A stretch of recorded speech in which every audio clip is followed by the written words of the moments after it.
Welcome to Coffee on the Coast. I'm your host today, Tina Prigge, and I am joined by Therese Horsketter of the award-winning Manitowoc Public Library. And Therese and I are both smiling because we have already been talking about books before we even went live. So we're really looking forward to this conversation. And please feel free to join us in the chat. Therese, welcome back. How's it going? Thanks. All is going good these days. We're back open. Happy to see people here at the library. Yep. And give them recommendations in person? Yeah, definitely. There's always books to share. Yeah, let's dive right in because you've got 4 books today. And I just want to let people know right away that one of the books, you're planning to have a book discussion. So it'll be a Zoom book discussion for adults. And you're going to be talking about the book Nothing to See Here by Kevin Wilson. So it's Tuesday, March 16th at 11 a.m. And you do want people to pre-register starting March 1st. And they do that at the library website, right? manitowoclibrary.org? Right. What else do you want people to know about this? Yep, there's an events page, and you'll see the link there. The book is about 2 friends, people who were, a couple of women who were friends in a kind of elite boarding school, more in high school years. And they ended up, they were very different, came from very different places in their lives, and they ended up good friends, but a scandal happens and one of them has to leave. Following that, there's kind of a few year stretch, and the woman who stayed at the school contacts the one, Madison is the one who stayed. Lillian is contacted to say, come and help me with my kids. I have a unique situation. I have stepkids and I need some help with them. So it turns out that these 2 children, Bessie and Roland, spontaneously combust when they get upset. So it's not a thing to think of as sci-fi or anything. It's something that happens. The children are not hurt. They could hurt other people with this if they're close, but they are not hurt. And so Lillian decides, well, you know, my life is not going anywhere. I'm going to give this a try. And she goes there and ends up helping, becomes basically kind of a nanny to the kids. And her old friend is married to a politician who is hoping to advance his career. And so they are really trying to work on, these are his children from a previous marriage. They are trying to work on getting this controlled within the children, first of all, and then just see where things go from there. Right. Yeah. Yeah, I've had a chance to read the book and it is really, really enjoyable. You know, at first I was like, I don't know, it has a great cover. I do love the cover art. Let me just put that back up. This is the cover art that we're talking about. But I wasn't sure about the premise, but it really is a beautiful story. And I think the challenge you talked about, the kids spontaneously combusting, shows a unique challenge or disability that these kids have. And because of that, their politician father, their stepmom, nobody really wants to deal with them or handle them or, you know, figure out how to make life better for them. Except the girl that you said, the main character essentially, what I love is how much she commits herself to loving the kids. And, you know, throughout the book, you keep expecting, I keep thinking, okay, she's going to throw in the towel. Like, this is going to be the last straw.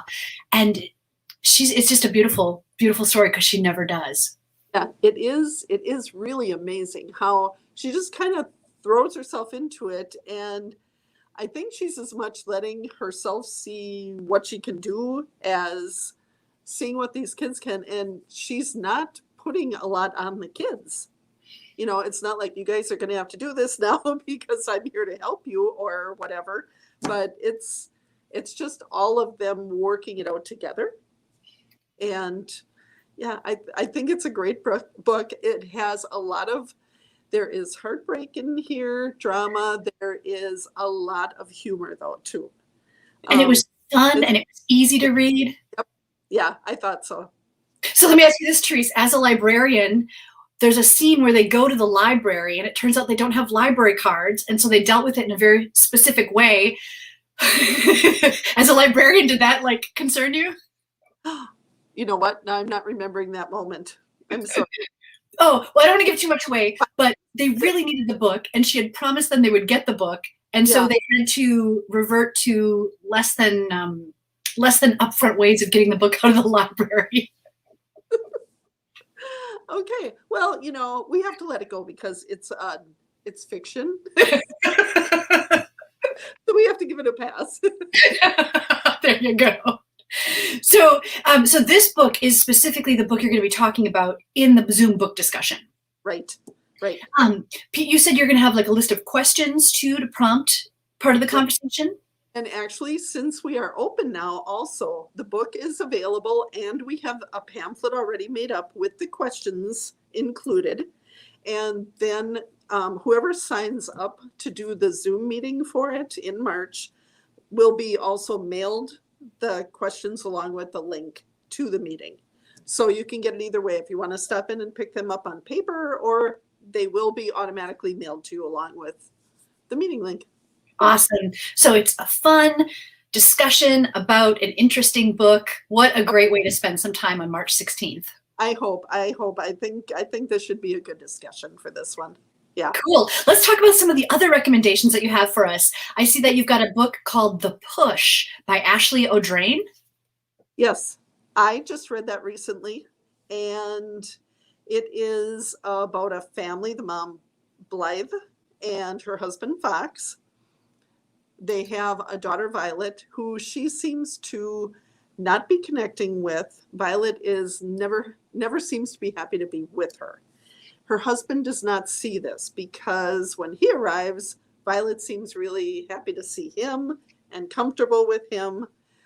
There's also something at her preschool that they end up getting called in to speak to the people at the preschool, and he still doesn't believe it. But she's thinking, oh, now other people are seeing this, just the behavior she has. And it is kind of like how kind of violent is her daughter, because there are some points where she is just seeing that with her. And so they have a son, and she has a much better connection with him. And she sees her daughter being like the good big sister and seems to have an attachment to her brother. And so she's hoping this is, maybe a better thing, that they're becoming a family a little bit better. And then her husband is even saying things like, are you sure you're not imagining, with her daughter's behavior? And a tragedy comes to the family and they have to deal with it further. Their marriage is strained and goes from there after this tragedy. And so it may not be an exactly unique story. We've had stories before where parents didn't know if their children had a touch of evil or anything within them, but it was a good book on its own and read really well. Interesting. Yeah, so we're talking about the book, The Push. I just want to put this picture back up. It's interesting because at the top it says starkly original and compulsively readable. It is. It keeps you going, definitely. Definitely. And it looks like, is that like a Rorschach test kind of blot on the cover? It looks like it, and I wasn't sure if there was anything too much more, having to do with that, but yeah. Interesting. Well, I've added it to my reading list, so. Yeah, that one was definitely worthwhile. I do have to say how skilled you are, Therese, at describing a book and its plot points and its characters without revealing too much. It reminds me of playing like one of those games like, $25,000 Pyramid or something, where you have to say something that sounds like, but you can't actually give it away. You're really good. Well, thank you. I always feel like saying the same. It's a really good book. The characters are good, but what you like about a book. And mysteries are my favorite. Mysteries, suspense are pretty much my favorites. So does The Push fall into that category, like mystery suspense? I would say it has a bit of a suspense about it, because you're waiting to see what's really going to of things with them. And that's another thing where you just don't want to say too much, but as things move along in the book, and so you're just kind of waiting, and yeah. Nice. Well, speaking of suspense, let's talk about this other book, The Kind Worth Killing by Peter Swanson. The Kind Worth Killing is an oldie that I'm bringing up today, and it is about 4 or 5 years old, I think. We actually used it as a book discussion a few years ago, and we had a great discussion. It basically starts out with two people meeting in an airport bar, waiting for their flight at night, and they are in London going back to Boston. So Ted and Lily, strangers, meet up at the airport bar. They share a few martinis, and because of sharing a few martinis, end up sharing more details about their lives than they might have otherwise. And when he complains that he's sure his wife is cheating on him, and just makes a statement that he will like to kill her for what she's done. The woman says, well, I can help you with that. Oh, and that's where it goes from there. So they end up back in Boston. They get in touch, and things start going from there but one of the things to mention, which is in the blurb, so nothing that, we're mentioning ahead. No spoilers. Yeah, is that Lily has had experience with this before. And so that's why she easily made this offer to him. So it's not just the martinis talking. Right. Yep. And so that is, yeah, you can imagine where it goes. This book has some nice surprises and things that we said, a couple of coworkers said, you read the book earlier, and then if we pick it for a book discussion, you read it again, so you're ready to discuss it pretty fresh. And that we were even still, some of the things that were kind of surprises were a surprise again when we read it a second time. So yeah, that was a lot of suspense and surprises for this one, I would say. And it was just a really good read. Interesting. Yeah, I read this one too, based on a recommendation previously from the great librarians at Manitowoc Public Library. And it's interesting because it really deftly weaves like backstories into the current story as well. So you feel like you kind of understand where the characters are coming from, what motivates them. And it twists and turns in ways you don't expect. It doesn't unfold linearly like you think it might. Yeah. So it was just, that was one that got me with the blurb right away. Just from that, it's like, oh yeah, we have to read this one. And I think, what does it say in the title? Chillingly and hypnotically suspenseful. And we had people actually in this one, we had at least one member of, I shouldn't say member, everybody's welcome to walk in when we do end up eventually again having our live book discussions.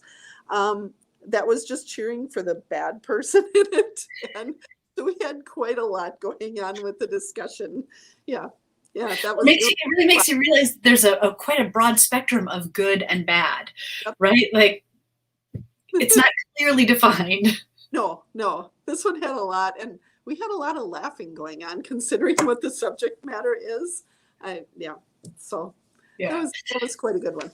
And it really is a page turner. When I would have to stop, I listened to the audiobook of it, and when I would have to stop, I really just kept thinking about it, and I sort of couldn't wait to finish whatever I had to do to get back to listening to it. Yeah. Definitely a worthwhile read. All right, so this one is a Wisconsin-specific book, The Deep, Deep Snow. Now, I don't know that it's about Wisconsin, but it really seems like it's describing our recent winter events. He tends to set his often in Wisconsin areas. Oh. And this is set in a small town that actually I'm not even remembering the name of right now, but it's a small town where pretty much everybody truly knows everybody. You see the same people every day at the one diner and that kind of thing. But it starts with a woman being abandoned as a baby, and then being adopted by the town sheriff, and she's now a deputy working with her dad. who is the sheriff, and they end up working on a case where two brothers went biking, and one came home and one never did. His bike was found on the edge of a wooded area. And so there are a lot of people, of course, who come out right away to start looking to try and find them. Then there are the people in town that people are immediately looking at. There are some known drug dealers in this small town. There are people that kind of have maybe no attachments. They're a little bit more secluded. And at the same time, or just before this boy goes missing, an elderly man was found deceased. And so it's like, do the two have to do with each other, or are they just so unique? Why would this boy be wandered off and then this man be found elsewhere? And so it has a lot of open questions, and it actually covers 10 years because the boy continues to be looked for. And there are possibles of this one or that one, and just other personal things that have happened that end up coming out and kind of change the possibilities along the way when people finally kind of not confess to doing something, but confess to activities that might have had more of an effect on the search. Do they end up solving it? Does it get resolved? Or is that a spoiler? Get resolved at the end, yes. Okay. So left hanging, which is good, but it does. It goes over the course of that many years until you finally get to that point. And is this a work of fiction? I'm sorry, go ahead. Oh, is this a work of fiction? Yes. Okay. So, and one of the things that is even a mystery is where she came from, since she was abandoned as a baby, that she is a mystery herself. So, yeah. Interesting. A lot of little things that all run together in this one. And the one comment that I especially made on this one, I've read a couple of others by Brian Freeman. He actually was at our library for an author visit a few years ago. And he has one series, and he has several other, I want to say at least probably about 6 or so standalone books as well. And he has a wonderful way of, it's a perfect use of words. It's not too flowery. It's not so short that you're trying to figure out what he meant by this short little phrase. You know, he just has a perfect way with words. And yeah, I really enjoyed it. This was really a good read in itself, and just a lot going on in it too. Nice. Well, there's a comment too for you, Therese. Lori says, thanks for the book recommendations. I'll have to check some of these out. Nice. Yeah. And So I'm not alone in really appreciating your great recommendations. And one other thing, in case anybody reads the Bourne Supremacy, the Bourne books, Brian Freeman was asked by Robert Ludlum's family to take over the Bourne series now. So he just started writing books for that, in case people read along those lines. Just a little something else to know. Good to know. And you said he writes often about Wisconsin cities. Is he from Wisconsin? Mm-hmm. Pardon? Oh, is he from Wisconsin? I am trying to remember. I forgot to look and see if he was. I don't know. I can't say for sure at the moment. But yeah, he has, I don't know how many he has. There's one that's a detective series separate, and the others. But yeah, I want to say they are mostly set in Wisconsin.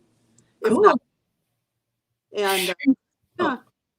Mary is watching along with us, and she's got a book recommendation called Stolen Innocence. Is that a book that you're familiar with, Therese? Have you read that? I have not. That would be one to put on my list. Mary, thanks for the recommendation. Very cool. So let's remind people once again that, so not only there are these 4 great book recommendations, Nothing to See Here by Kevin Wilson, The Push by Ashley Audrain, The Kind Worth Killing by Peter Swanson, and The Deep, Deep Snow by Brian Freeman. There is going to be a book discussion for adults specifically about Nothing to See Here, and that'll be Tuesday, March 16th at 11 a.m. Registration opens March 1st. Yep. Anything you want to end with, Therese? Pardon? Anything you want to end with? No, I just looking forward to doing that again. It's always fun to chat books, and especially one when you want to discuss and really see where people went with it.